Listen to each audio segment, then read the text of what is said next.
Nkumbi era amawulire gaffe agaddako tujja kuba twongera okulambulula n'okulaga ebivudde mu lukiiko lw'abakulembeze. Pulezidenti w'eggwanga lino General Yoweri Kaguta Museveni Asisinkanye wa Russia Vladimir Putin ne bataanya ku nsonga ezitali zimu naddala Uganda zerina okunyweza enkolagana yaayo n'eggwanga lino erya Russia. President Museveni abulidde Putin nti yandikomeza okugula ebintu ebitali birongoose mu mawanga agaka wabula akwatagane n'abakulembeze ba gavumenti ezo mu mawanga aga Africa kulabanga ebintu ebyo byongerwako omutindo.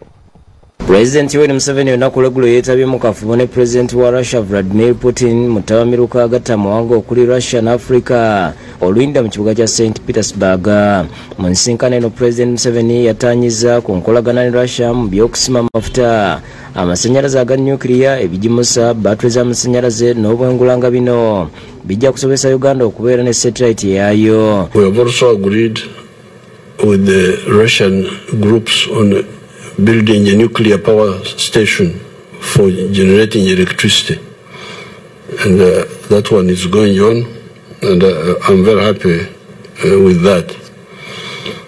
Then we have fertilizers, very big potential for phosphates and for potassium and also for ammonia, and I would want to invite Russian companies to if they can to take part in that. But now we propose new areas, like for instance the area of refinery and exploration of for petroleum products. We've got some little oil which we want to export as crude, but also refine for the East African market.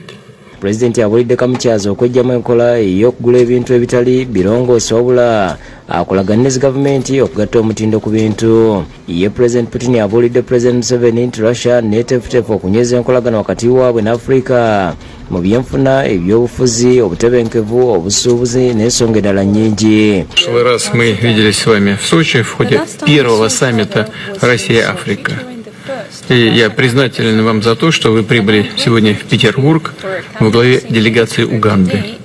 Agambye nti Uganda y'emu ku mawanga gannamikago ga Russia ku lukalu lwa Africa ng'omukwano guno gumaze emyaka 6. Agamba nti olwakino mu myezi 6 egiyise enkolagana eno yeekubisizaamu emirundi 5. Не раз говорил о том, что для нас очень важное значение имеет проведение этого форума. Всестороннее развитие связей со странами Африки.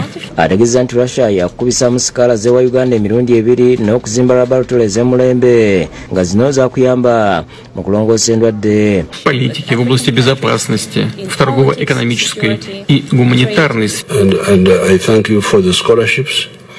Even in the past, we have had many of our students studying here. Alaze essanyu lwa Uganda ne Russia okubanga batambulira mu kimu ku biba bisaliddwawo ku ddaala ery'ensi yonna.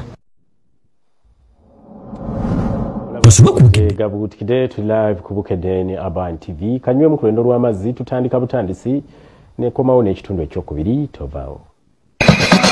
Bwetukomawo mugabo Bukedde. Ensitano y'abakirimaanyi Ukraine eyongedde okwerwanako eyagala kweza Bakhmut.